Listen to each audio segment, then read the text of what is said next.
మన ప్రభువును రక్షకుడైన యేసుక్రీస్తు పరిశుద్ధ నామమున వందనాలు. ప్రియదేవుని సంఘం ప్రియదేవుని బిడ్డలారా, మన ఉదయకాల సమయం దేవుని వాక్యం ధ్యానించిన ముందుగా ప్రార్థన చేసుకుందాం. ప్రార్థన. కృపగల తండ్రి, దయగల మనిషి బంగారు పదాలకు లెక్కలేని వందనాలు, స్తుతులు, స్తోత్రములు. గతించిన రాత్రి అంతా నీ రెక్కల చాటును కాచి కాపాడి సంరక్షించిందేవా. మన ఉదయకాల సమయం సజ్జల లెక్కను చేరి ప్రార్థించుండగా వాక్యమైన దేవుడు వాక్యం ద్వారా నాతో మాతో మాట్లాడి మీరే మేమగంతా ప్రభావాలు పొందమని యేసునామమున అడుగుచున్నాం తండ్రి. ఆమేన్.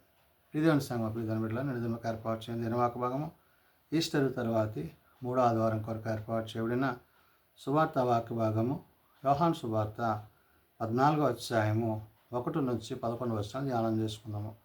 ఈస్టర్ తర్వాతి మూడో ఆదివారం కొరకు ఏర్పాటు చేయబడిన సువార్త వాక్య భాగము యోహాను సువార్త 14వ అధ్యాయము 1 నుంచి 11 వచనములు ఈ విధంగా రాయబడినవి. మీ హృదయమును కలవరపడనీయకుడి, దేవుని యందు విశ్వాసం ఉంచుచున్నారు, నా యందును విశ్వాసం ఉంచుడి. ప్రియదేవుని సంగమా ప్రియదేవుని బిడ్డలారా, యేసు ప్రభు వారు విశ్వాసమును గురించి, విశ్వాసము యొక్క నిరీక్షణను గురించి తెలియజేస్తున్నారు. అంటే ఎవరు ప్రభువునందు విశ్వాసం కలిగి ఉంటారో, ఎవరు ప్రభు యొక్క వాక్యానుసారంగా నడుచుకుంటారో, ఎవరు ప్రభు యొక్క ఉద్దేశానుసారంగా జీవిస్తారో వారు పరలోకమందు నివసిస్తారు. అంటే తండ్రి యొక్క చిత్తాన్ని, తండ్రి యొక్క ఉద్దేశాన్ని, తండ్రి యొక్క ఆలోచనను ప్రభు అక్కడ ప్రజలకు, శిష్యులకు తెలియజేస్తున్నారు. మరణంలో, పాపంలో ఉన్న మనలను రక్షించడానికి శరీరధారిగా, నరవతారిగా ప్రభు ఈ లోకానికి వచ్చారు. అయితే పరిశుద్ధాత్మ దేవుడు సహాయం చేత నేడు మనము ఆయన మాటలను, ఆయన ఉద్దేశాలను, ఆయన లేఖనాలను పరిశీలిస్తూ వాక్యానుసారంగా జీవించే కృపను దేవుడిచ్చాడు. కాబట్టి ఇక్కడ ప్రభు చెప్తున్న మాట, అనేకమైన నివాసాలు మన కొరకు ఆయన సిద్ధపరచడానికి, పరలోకంలో మనం ఆయనతో నివసించడానికి ఆయన స్థలము సిద్ధపరచి వెళ్ళుచున్నారు. అందుకని మీ హృదయమును కలవరపడనీయకుడి, దేవుని యందు విశ్వాసం ఉంచుచున్నారు, నా యందును విశ్వాసం ఉంచుడి అంటున్నాడు. అంటే తండ్రి యందు ఎలాంటి విశ్వాసాన్ని మీరు కలిగి ఉన్నారో, తండ్రి మిమ్మల్ని ఎలా ప్రేమిస్తున్నారో అదే రీతిగా అదే ప్రేమ చేత నన్ను ప్రేమిస్తూ, నా ప్రేమ యందు కొనసాగుతూ తండ్రితో, నాతో, పరిశుద్ధాత్మతో జీవించేవారే ఉంటారనే విషయాన్ని ప్రభు ఇక్కడ గుర్తు చేస్తున్నారు. నా తండ్రి ఇంట అనేక నివాసములు కలవు, లేని ఎడల మీతో చెప్పుదును, మీకు స్థలము సిద్ధపరచా వెళుచున్నాను అంటున్నారు. అంటే ప్రభుతో, ప్రభు యొక్క మాటతో మనం ఉన్నప్పుడు ప్రభువు తండ్రి వద్దకు మనల్ని చేర్చును. తండ్రి ఆయన ఏకమై ఉన్నట్లుగా మనము తండ్రితో, కుమారునితో ఏకమై ఉంటాము. ఆ విధమైన ఆత్మీయ పర సంబంధమైన స్థితిని దేవుడు మనకి ఇవ్వబోతున్నాడు. కాబట్టి ఇక్కడ ప్రభు చెప్తున్న మాట, నా తండ్రి ఇంట అనేక నివాసాలు కలవు అంటున్నాడు. అంటే పరలోకంలో మీరు నివసించడానికి మీకు నివాసం కలదు. కాబట్టి లేని ఎడల మీతో చెప్పుదును, మీకు స్థలము సిద్ధపరచి వెళ్ళుచున్నాను. అంటే ఎవరైతే పరలోకంలో నివసించాలని భూలోకంలో నిర్ణయించుకుంటారో, ప్రభుతో, తండ్రితో, పరిశుద్ధాత్మడానికి తాము దేవుని వాక్యం చేత, ఆత్మచేత నింపబడతారో అట్టి వారందరూ కూడా ఆ నివాసమందు ప్రవేశించేవారై ఉంటారు. కాబట్టి నేను వెళ్ళి మీకు స్థలము సిద్ధపరిచిన ఎడల నేనుండు స్థలములలో మీరును ఉండలాగిన మరలా వచ్చి నా యొద్ద నుండుటకు మిమ్మల్ని తీసుకొని పోదాము. నేను వెళ్ళి స్థలం సిద్ధపరిచి, అంటే ఆయన ఇహమందు మనతో జీవిస్తూ నేడు ఆయన ఏదైతే తండ్రి చిత్తాన్ని జరిగించి మరణంలో, పాపంలో మనలను రక్షించి, మన పాపములను తొలగించి, మన కొరకు ఆయన రక్తాన్ని చెందించి, శిలువ మరణం పొంది సమాధి చేయబడి 3వ దినాన తిరిగి లేచి ఆయన తన శిష్యులను అనేకులను దర్శించి నేడు పరమునకు వెళుతూ ఆ పరమందు మీకు నేను సిద్ధపరచబోయే స్థలం, అంటే నేను తండ్రి ఎలాగైతే ఉంటున్నామో అక్కడ మీరు కూడా నివసించడానికి, మీకు సిద్ధపాటు కలిగజేయడానికి నేను వెళ్తున్నాను అంటున్నారు. అందుకనే నేను వెళ్ళి మీకు స్థలము సిద్ధపరిచిన ఎడల నేనుండు స్థలములో మీరును ఉండులాగున మరలా వచ్చి నా యొద్ద నుండుటకు మిమ్మను తీసుకొని పోతాను. కాబట్టి ప్రభు రెండో రాకడ, ఆయన రెండో రాకడలో మనం ఏమవుతామో ఆయనతో పాటు ఆయన వెంట ఆ మహిమ కలిగిన మేఘం మీద కొనుపోబడతాము.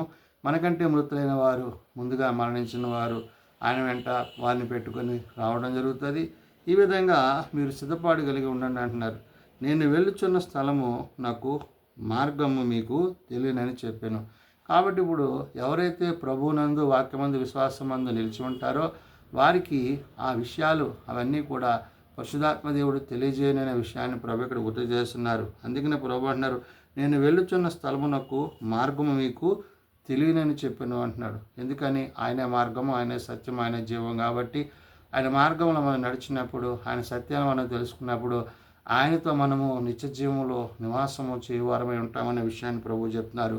అందుకు తోమ, ప్రభువా ఎక్కడికి వెళుచున్నావో మాకు తెలియదే, ఆ మార్గం ఎలాగో తెలియనని ఆయన అడిగాను. తోమ ప్రభువుని అడుగుతున్నాడు. ఆ సమయంలో ప్రభు ఇలా మాట్లాడితే, ప్రభువా నువ్వు ఎక్కడికి వెళ్తున్నావో మాకు తెలియదే, మాకు ఎలాగా తెలుస్తుంది అంటే సంభవించబోయే పరిస్థితులను గురించి, జరగబోయే కార్యాలను గురించి, ప్రభు పొందబోయే మరణాన్ని గురించి, ఆయన పొందబోయే వేదన గురించి ఇవన్నీ కూడా ప్రభు గుర్తు చేసి మాట్లాడారు. అందుకు తోమ, ప్రభువా ఎక్కడికి వెళుచున్నావో మాకు తెలియదే, ఆ మార్గం ఎలాగా తెలియమని ఆయన అడిగాను. ప్రభువుని అడుగుతున్నాడు తోమ, ప్రభువా నువ్వు ఎక్కడికి వెళ్తున్నావు మాకు తెలియదు, దయచేసి మాకు చెప్పమని అడుగుతున్నప్పుడు యేసు, నేనే మార్గమును సత్యమును జీవమును, నా ద్వారానే తప్ప ఎవడనో తండ్రి వద్దకు రాడు. కాబట్టి నేను మార్గమై ఉన్నాను కాబట్టి ఇప్పుడు ప్రభువుని వెంబడిస్తే మీరు కూడా ఆ మార్గంలో నడిచినట్లయితే, ఆయన సత్యాన్ని మీరు గ్రహించగలిగితే, ఆ వాక్యం మీలో నిలిచుంటే ఆయన జీవాన్ని మీరు పొందుకుంటారు. అప్పుడు నేను తండ్రితో జీవించినట్లు మీరు నాతో కూడా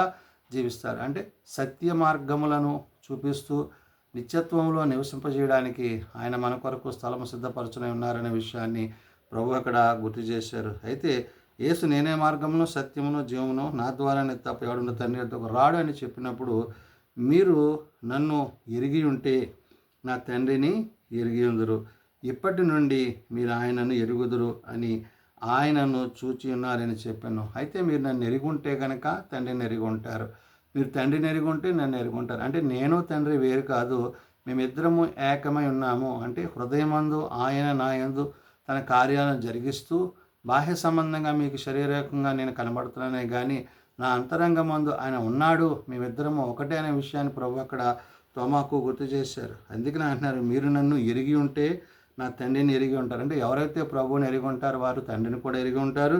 ఇప్పటి నుండి మీరు ఆయనను ఎరుగుదురు. అంటే ప్రభువుని ఇప్పుడైనా నన్ను తెలుసుకుంటే మీరు తండ్రిని తెలుసుకుంటారు, ఆయనను చూచి ఉన్నారని అంటారు. అంటే ప్రభువుని చూచిన వాడు తండ్రిని చూచిన వాడే అనే విషయాన్ని ప్రభు అక్కడ చెప్పినప్పుడు, అప్పుడు ఫిలిప్పు, ప్రభువా తండ్రిని మాకు కనబరచుము, మాకు అంతే చాలమని ఆయనతో చెప్పాను. అయితే ఇక్కడ తోమ అంటున్నాడు, ఏమని? తోమ ఏమో, ప్రభువా నువ్వు ఎక్కడికి వెళ్తున్నావో మాకు తెలియదే, అది మాకు చెప్పు అన్నాడు. ఇక్కడికి వచ్చేలా ఫిలిప్ ఏమంటున్నాడు? ప్రభువా తండ్రిని మాకు కనబరచు, మాకు అంతే చాలా అంటున్నాడు. అంటే తండ్రిని మాకు చూపిస్తే చాలయ్యా, ఇంకా మాకేం అవసరం లేదన్నట్టుగా మాట్లాడుతున్నాడు. అంటే ఇక్కడ తండ్రి వేరు నేను వేరు కాదు, తండ్రి నేను ఏకమై ఉన్నామని చెప్పి ప్రభు ఆల్రెడీ తోమాతో చెప్పారు. మరలా ఇక్కడ ఫిలిప్ అడిగినప్పుడు ఫిలిప్తో ప్రభు అంటున్నారు. ప్రభు ఇక్కడ మాట్లాడుతూ యేసు ఫిలిప్పు నేను ఇంతకాలము మీ యొద్ద ఉన్నాను, నీవు నన్ను ఎరుగువా? నన్ను చూచినవాడు తండ్రిని చూచి ఉన్నాడు గనక తండ్రిని మాకు కనబరచమని ఎలా చెప్పుచున్నావు? ఫిలిప్తో అంటున్నాడు, ఎంతకాలం నీతో ఉన్నానే, నన్ను చూస్తున్నావే, తండ్రిని చూసావు కదా, నాలో తండ్రి క్రియలే కదా ఉన్నాయి, తండ్రి నేను ఒకటే కదా, మళ్ళీ తండ్రిని కనబరచమని ఎలా చెప్తున్నావు? అంటే అప్పటికి వారు ఇంకా ప్రభువును పూర్తిగా తెలుసుకోలేదు. ఎందుకంటే ప్రభు పొందవలసిన ఆ యొక్క సమస్తమైన పరిస్థితులు ఇంకా వాళ్ళు ఎరగలేదు కాబట్టి వారికి అది అర్థం కాలేదు. ఎప్పుడైతే ప్రభు పరమునకు చేర్చబడ్డారో, మరణించి తిరిగి లేచిన తర్వాత, అప్పుడు పరిశుద్ధాత్మ నింపబడినప్పుడు వారందరూ కూడా ప్రభువు చెప్పిన మాటలను గుర్తు చేసుకుని ఆయన కొరకు కనిపెట్టిన వారే ఉన్నారు. కాబట్టి ఇక్కడ ఫిలిప్ అడిగిన మాట, అప్పుడు ఫిలిప్, ప్రభువా తండ్రిని మాకు కనుబరచుము, మాకంతే చాలమని ఆయనతో చెప్పగా, యేసు, ఫిలిప్పు నేను ఎంతకాలము నీ యొద్ద ఉన్నాను, నీవు నన్ను ఎరుగవా అంటాడు. ఓ ఫిలిప్పు, నీతో ఎంతకాలం ఉన్నానయ్యా, నీతో ఉంటే నువ్వు నన్ను గుర్తుపట్టలేదా, నేను ఎవరో తెలీదా, నేను వేరు తండ్రి వేరా అని చెప్తూ, నన్ను చూచిన వాడు తండ్రిని చూచి ఉన్నాడు అంటే నాలో తండ్రి ఉన్నాడు, తండ్రిలో నేనున్నాను అనే విషయాన్ని చెప్పి, కనుక తండ్రిని మాకు కనుపరచమని ఎలా చెప్తున్నావు, మళ్ళా తండ్రిని కనుపరచమంటే ఏంటి, నా మాటలు, నా ఆలోచనలు, నా తలంపులు ఇవన్నీ తండ్రివే కదా అని చెప్పి, తండ్రి యందు నేనును నా యందు తండ్రి ఉన్నామని నీవు నమ్ముటలేదా అన్నాడు ఫిలిప్పుని. అంటే నీవు ఇప్పుడు నన్ను నమ్మట్లేదా? నన్ను నమ్మకపోతే తండ్రిని కూడా నువ్వు నమ్మవు కదా, అంటే నన్ను నమ్మినోడు తండ్రిని నమ్మినట్టే కదా అనే విషయాన్ని చెప్తూ, తండ్రి యందు నేనును నా యందు తండ్రి ఉన్నామని నీవు నమ్ముటలేదా? నేను నీతో చెప్పు మాటను నా అంతటి నేనే చెప్పుటలేదు, తండ్రి నా యందు నివసించుచు తన క్రియలను చేస్తున్నాను. కాబట్టి ఇప్పుడు నేను చేసే మాటలు, నేను చేసే పనులు ఇవన్నీ కూడా తండ్రివే. తండ్రి నా యందు నేనును నా యందు తండ్రియు నివసించి ఈ పనులు చేస్తున్నామని చెప్పి ఫిలిప్పుకు ప్రభువు చెప్పి చివరిగా అంటున్నారు, తండ్రి యందు నేనును నా యందు తండ్రి ఉన్నామని నమ్ముడి, లేదా ఈ క్రియల నిమిత్తమైన నన్ను నమ్మడి. అంటే మేము ఏకమై ఉన్నామనే విషయాన్ని మీరు గ్రహించలేదు కాబట్టి ప్రస్తుతం జరుగుతున్న పరిస్థితులను బట్టి, ఆనాడు జరుగుతున్న ప్రభువు చేసిన కార్యాలు, సూచ్యక్రియలు, అద్భుతాలను బట్టి, వీటిని బట్టినా మీరు నమ్మండి అంటున్నారు. అంటే మీరు అవిశ్వాసులు కాక విశ్వాసులై ఉండండి. మీ విశ్వాసాన్ని మీరు కాపాడుకోండి. మీరు విశ్వాసాన్ని కాపాడుకుంటే కనుక మీకు నివాసము, అంటే ఏదైతే ప్రభు అక్కడ చెప్పిన మాట, అనేక నివాసములు మీ కొరకు సిద్ధపరచున్నాను, మీ కొరకు స్థలము సిద్ధపరచి వెళ్ళుచున్నానని ప్రభు సెలవిచ్చారు. కాబట్టి ప్రభు ఉండే స్థలంలో మనం నివసించాలంటే, ప్రభుతో మనం జీవించాలంటే, ప్రభునందు మనమును మన యందు ప్రభువును తండ్రియు ఏకమై ఉన్నామనే విషయాన్ని పరిశుద్ధాత్మ దేవుడు ఉదయకాల సమయమున భక్తులైన యోహాను ద్వారా తెలియజేసిన మాటలు. ప్రార్థన చేసుకుందాం.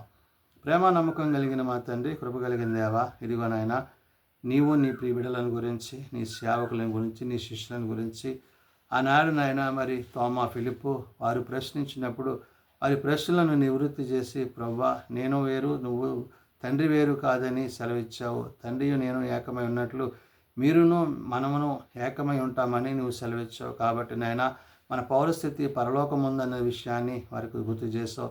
అయితే వారు ఆనాడు గ్రహించలేదు. తరువాత నాయన నీవు పరమునకు చేర్చబడిన తర్వాత వారిని యందు విశ్వాసం ఉంచి నీ ఆత్మను పొందిన వారే నాయన నీకు పరిచారకులుగా వారు నిలిచిన్నారు. నేడు ప్రభువా నీ వాక్యమును బట్టి, నీ ఆత్మను బట్టి, నీ రాకడకు తగిన సిద్ధపాటు మేము కలిగి ఉంటకు సహాయం దయచేయండి. ప్రభా నువ్వు త్వరలో రానయ్యావు, నేను ఎదుర్కోవడానికి కావాల్సిన సిద్ధపాటు మా అందరికీ దయచేయండి.